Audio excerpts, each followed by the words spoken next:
Hello friend, नमस्कार। आप सभी लोगों का मेरे यूट्यूब चैनल पर हार्दिक स्वागत और अभिनंदन है। मित्रों, आज यूटेट का जो सेकंड पेपर हुआ था उसमें भाषा प्रथम के प्रश्न पत्र को हमने हल करने का प्रयास किया हुआ है। तो मित्रों, इसमें हमने अपने स्तर से पूर्ण सावधानी बरती हुई है। तो देखेंगे आज का जो पहला प्रश्न है, इसमें कह रहा है कि क्वेश्चन नंबर 31 है। दिवस का अवसान समीप था, गगन था कुछ लोहित हो चला, तरु शिखा पर थी अब राजती, कमलिनी कुल वल्लभ की प्रभा। इस पद में कौन सा छंद है पूछ रहा है। तो मित्रों, इसमें जो छंद है इसका आप सही आंसर हो जाएगा द्रुत विलंबित छंद यहाँ पे हमें दिखाई दे रहा है। आइए अब अगले प्रश्न की ओर बढ़ते हैं। यहाँ पे को हमारा जो अगला वो है, प्रश्न नंबर 32 है। यहाँ पे कह रहा है कि अल्प प्राण के विषय में सही कथन है। तो अल्प प्राण के विषय में सही कथन है यहाँ पे को। तो यहाँ पे अल्प प्राण, सभी स्वर क्या होते हैं? अल्प प्राण होते हैं। आप लोगों ने देखा होगा स्वरों और व्यंजन में अल्प प्राण और महाप्राण। अल्प प्राण का तात्पर्य होता है जिनके उच्चारण में क्या होता है, कम ध्वनि लगती है या कम ध्वनि हम वो करते हैं, खर्च करते हैं, तो उसे हम लोग अल्प प्राण बोलते हैं। और जिनकी उच्चारण में जो है सामान्य ध्वनि की अपेक्षा दुगना समय लगता है, उन्हें महाप्राण कहते हैं। तो इनमें लगभग इसका बी आंसर क्या हो जाएगा आपका? सही हो जाएगा। फिर आइए हम क्वेश्चन नंबर 32 देखते हैं। देशभक्ति शब्द में कौन सा समास है? क्या देशभक्ति शब्द में कौन सा समास है? तो मित्रों, इसका जो सही आंसर हो जाएगा इसमें जो है डी, संप्रदान तत्पुरुष समास इसमें है। उसके बाद आइए बढ़ते हैं क्वेश्चन नंबर 34। किस शब्द में तद्धित प्रत्यय जुड़ा हुआ है? तो यहाँ पे जो नैतिक है, ठीक है, नैतिक है, नैतिक में कौन सा प्रत्यय जुड़ा हुआ है? तद्धित प्रत्यय जुड़ा हुआ है। उसके बाद हम नेक्स्ट अगले क्वेश्चन की तरफ को बढ़ते हैं। यहाँ पे क्वेश्चन नंबर 35, भाषा के बारे में कौन सा कथन उचित नहीं है? ठीक है ना।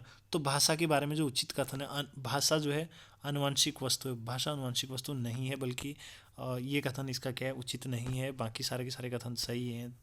ठीक है, फिर आते हैं नेक्स्ट अगले क्वेश्चन नंबर 36 की तरफ को बढ़ते हैं। यहाँ पे कह रहे हैं कि व्याकरण क्या है? क्या कह रहे हैं? व्याकरण क्या है? देखिएगा व्याकरण क्या है। तो भाई, व्याकरण भाषा की संरचना का विश्लेषक शास्त्र, ये भी सही है। भाषा के सौंदर्य पक्ष का विश्लेषण करने वाला शास्त्र, ये भी ठीक है। भाषा का विकास दिखाने वाला शास्त्र, ये भी ठीक है। तो मित्रों, इसका जो सही आंसर हो जाएगा डी ऑप्शन आपका सही हो जाएगा। उपयुक्त सभी आंसर के इसमें सही हैं। आइए फिर आगे बढ़ते हैं। क्वेश्चन नंबर 37, पश्चिमी हिंदी की बोली है। तो मित्रों, पश्चिमी हिंदी की बोली यहाँ पर कौन सी हो जाएगी? बुंदेली हो जाएगी। ठीक है, आइए फिर आगे नेक्स्ट क्वेश्चन की तरफ। क्वेश्चन नंबर 38, अर्थ के अनुसार वाक्य का भेद नहीं है। तो अर्थ के अनुसार जो वाक्य का भेद नहीं है, यहाँ पर सरल वाक्य वाक्य का भेद नहीं है, बल्कि विधि वाक्य, निषेध वाक्य और प्रश्न वाक्य के मतलब सरल वाक्य के भेद है। उसके बाद क्वेश्चन नंबर 39 की तरफ को, कहत नतट रिझत खिजत मिलत खिलत लजियात, भरे भवन में करत हैं नैननु ही सब बात। यह पंक्ति किस कवि की है? तो यह जो पंक्ति है क्वेश्चन नंबर 39 की, ये पंक्ति बिहारी की पंक्ति है। ठीक है ना, किसकी पंक्ति है? बिहारी। तो इसका आपका डी आंसर आपका सही हो जाएगा। उसके बाद अब आते हैं क्वेश्चन नंबर 40, संत काव्य में निर्गुण शब्द किस अर्थ में प्रयुक्त हुआ है? संत काव्य में जो निर्गुण शब्द है वो किस अर्थ में प्रयुक्त हुआ है, आपसे पूछ रहा है। तो मित्र, इसका सही आंसर हो जाएगा गुणों से परे होना। क्या? गुणों से परे होना इसका आंसर हो जाएगा। उसके बाद हम आगे बढ़ते हैं क्वेश्चन नंबर 41 की तरफ को। इनमें से कौन सी रचना रामधारी सिंह दिनकर की नहीं है? तो यहाँ पे भारत भारती जो रचना है रामधारी सिंह दिनकर की नहीं, बाकी सारी की सारी रचनाएं किसकी हैं? रामधारी सिंह दिनकर की है। यानी कि उसमें आप चाहे उर्वशी ले लीजिए, चाहे आप यहाँ पे को कुरुक्षेत्र ले लीजिए, चाहे आप रश्मिरथ ले लीजिए, केवल भारत भारती क्या है, इसकी रचना नहीं है। किसकी? रामधारी सिंह दिनकर की, जिनका उनका उपनाम है। आइए फिर आगे नेक्स्ट स्लाइड की तरफ को बढ़ते हैं हम लोग। यहाँ पे आपको दे रखा है गद्यांश, ठीक है ना। यहाँ पे कह रहा है कि निर्देश, निम्नलिखित पद्यांशों को पढ़कर पूछे गए प्रश्नों, यानी कि प्रश्न संख्या 42 से लेकर 46 के सर्वाधिक उचित उत्तर वाले विकल्प का चयन कीजिए। तो यहाँ पे क्या दे रखा है आपको? कुछ वो दे रखा है, क्या कहते हैं, बिखरी अलकें ज्यो तर्क जाल, यह विश्व मुकुट सा उज्ज्वलतम शशिखंड सदृश था स्पष्ट भाल, दो पद्म पलाश चषक से दृग देते अनुराग विराग ढाल, गुंजरित मधुप से मुकुल सदृश यह आनंद जिसमें भरा गान, वक्ष स्थल पर एकत्र धरे संस्कृति के सब विज्ञान ज्ञान। ठीक है ना। तो आइए यहाँ पे आपसे प्रश्न क्या पूछ रहा है, कवि ने नायिका के ललाट की उपमा किससे की है? ठीक है ना। उपमा यहाँ पे कह रहा है, तो कवि ने जो है, जो नायिका है इसमें, जिसके बारे में ये आपको दे रखा है, तो यहाँ पे जो नायिका है तो किससे की, अर्धचंद्र से जो नायिका है उसके ललाट की यानी कि माथे की कल्पना की हुई है। उसके बाद हम आगे बढ़ते हैं, क्वेश्चन नंबर 43, उपयुक्त गद्यांश का प्रतिपाद्य है, ठीक है ना, प्रतिपाद्य है, तो 43 का सही आंसर हो जाएगा, इसमें जो है रूप वर्ण है, क्या हो जाएगा, रूप वर्ण इसका सही आंसर हो जाएगा। ठीक है, नेक्स्ट आगे बढ़ते हैं यहाँ पे को, क्वेश्चन नंबर 44, बिखरी अलकें ज्यों तर्क जाल, मतलब जो पंक्तियां हैं उन पंक्तियों में कौन सा अलंकार है, तो 44 का सही आंसर आंसर हो जाएगा उपमा अलंकार, ठीक है ना, उपमा अलंकार हो जाएगा। नेक्स्ट 45 में बढ़ते हैं, उपयुक्त पद्यांश में नायिका के किन किन अंगों का वर्णन किया गया है, तो नायिका के इसमें केसों यानी कि बालों का इसमें जो है केस, ललाट, आंखें, मुख और वक्षस्थल का क्या किया गया, वर्णन किया गया है, जैसा कि आप देख सकते हैं उसमें। फिर अगला 46 है, मुकुल शब्द का अर्थ है, यहाँ मुकुल शब्द का अर्थ है क्या है, खिलती हुई कली, क्या हो जाएगा, मुकुल शब्द का सही अर्थ खिलती हुई कली हो जाएगा, ठीक है ना। फिर नेक्स्ट आगे बढ़ते हैं, निम्नांकित में से कौन सी भाषा अधिगम की विशेषता नहीं है, 47 का, तो इसमें जो है भाषाई आदतों का निर्माण, ये ठीक है ना, सही आंसर ये हो जाएगा आपका। फिर आइए नेक्स्ट आगे बढ़ते हैं, क्वेश्चन नंबर 48 की तरफ को, कह रहा है कि भाषा अर्जन के संबंध में कौन सा कथन, ठीक है ना, भाषा अर्जन के संबंध में कौन सा कथन अनुचित है, तो मित्रों यहाँ पे इसका जो सही आंसर हो जाएगा, व्याकरण की पुस्तक बिना पढ़े बिना भाषा अर्जन, मतलब व्याकरण की पुस्तक पढ़े बिना भाषा का अर्जन संभव नहीं है, ठीक है। नेक्स्ट फिर आगे बढ़ते हैं, 49 है, भाषा शिक्षण का आदर्श वातावरण, भाषा शिक्षण का आदर्श वातावरण है, तो इसका हो जाएगा छात्रों की अभिव्यक्ति की पूर्ण स्वतंत्रता, क्या हो जाएगा, छात्रों की अभिव्यक्ति की पूर्ण स्वतंत्रता इसका आंसर हो जाएगा। नेक्स्ट अगले स्लाइड की तरफ को बढ़ते हैं, क्वेश्चन नंबर 50 की तरफ को हम लोग बढ़ेंगे, क्वेश्चन नंबर 50 की तरफ को, तो यहाँ पे हम लोग देखते हैं, ठीक है ना, क्वेश्चन नंबर 50 में, वह 9 2 11 हो गया वाक्य में कौन सी शब्द शक्ति है, ठीक है ना, तो 50 का सही आंसर उपादान लक्षण, इसमें क्या होता है हमें दिखाई देता है, कौन सा उपादान लक्षण दिखाई देता है।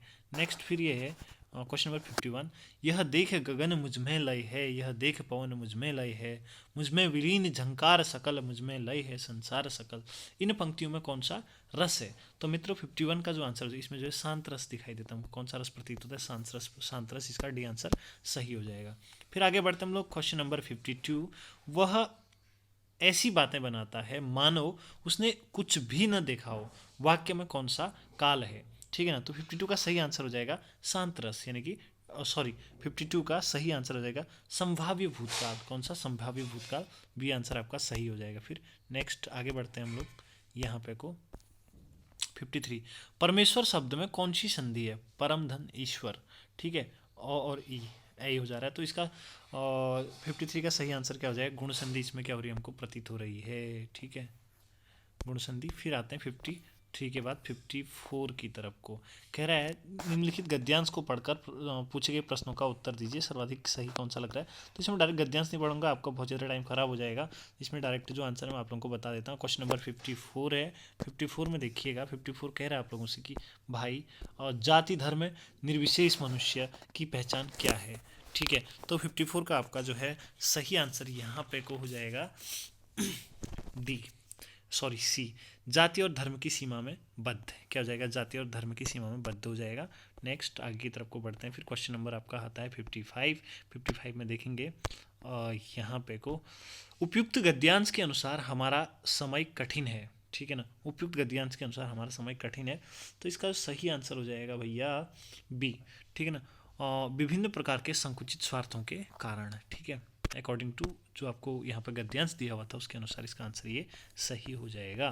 फिर आगे हम लोग बढ़ते हैं क्वेश्चन नंबर 56 की तरफ को, यानी कि इसमें कह रहा है कि भाई जस्ट वेट प्लीज,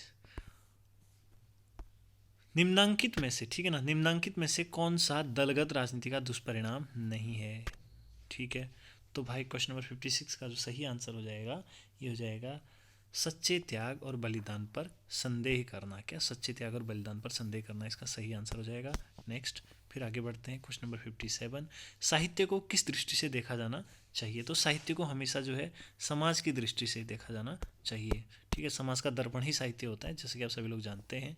नेक्स्ट फिर आगे बढ़ते हैं क्वेश्चन नंबर 58। साहित्य वह है, ठीक है ना, 58 का, साहित्य वह है जो मनुष्य की आत्मा को प्रकाशित करता हो। ठीक है ना, क्या मनुष्य की आत्मा को प्रकाशित करता हो, उसी को साहित्य कहते हैं। इसके फिर नेक्स्ट आगे बढ़ते हैं क्वेश्चन नंबर 59। आटे दाल का भाव मालूम होना मुहावरे का सही प्रयोग किस वाक्य में हुआ है? तो यहाँ पे को जो बी है, अभी से घबराने लगे, अभी से घबराने लगे, अभी हुआ ही क्या है? आटे दाल का भाव तो अब मालूम पड़ेगा, तो इसमें आपका ये सही हो जाएगा। ठीक है ना। फिर क्वेश्चन नंबर 60। भाषा के प्लीज़ देखिएगा, भाषा के पाठ्यक्रम में कहानी का शैक्षणिक प्रयोग मुख्यतः इसलिए ज़रूरी है क्योंकि इससे बच्चे, ठीक है ना, इससे बच्चे जो है उच्चारण क्षमता का विकास करते हैं। क्या करते हैं? उच्चारण क्षमता का विकास करते हैं। तो मित्रों, ये वीडियो जो है अब यहाँ पे को समाप्त होता है। फिर नेक्स्ट इसके बाद में संस्कृत और हिंदी की जो दूसरी वो है, इसके वीडियो भी क्रमशः कुछ समय के पश्चात डाउनलोड कर लूँगा और कुछ समय के पश्चात इसमें जो है अपलोड कर दूँगा। तो मित्रों, इसमें किसी प्रकार की अगर मेरे से उत्तर में गलती हो गई हो तो प्लीज़ आप कमेंट सेक्शन में बता दीजिएगा, क्योंकि मैं भी एक लर्नर हूँ आपकी तरह। तो भाई जो भूल जो मानव स्वभाव का ये रहता है कि मिस्टेक्स तो मानव स्वभाव है, तो गलतियां तो होंगी ही। तो मित्रों, प्लीज़ मुझे कमेंट सेक्शन में इससे अवगत कराइएगा। आप सभी लोगों का इस वीडियो को देखने के लिए बहुत बहुत धन्यवाद और आप सभी लोगों की उज्जवल भविष्य की कामना करता हूँ।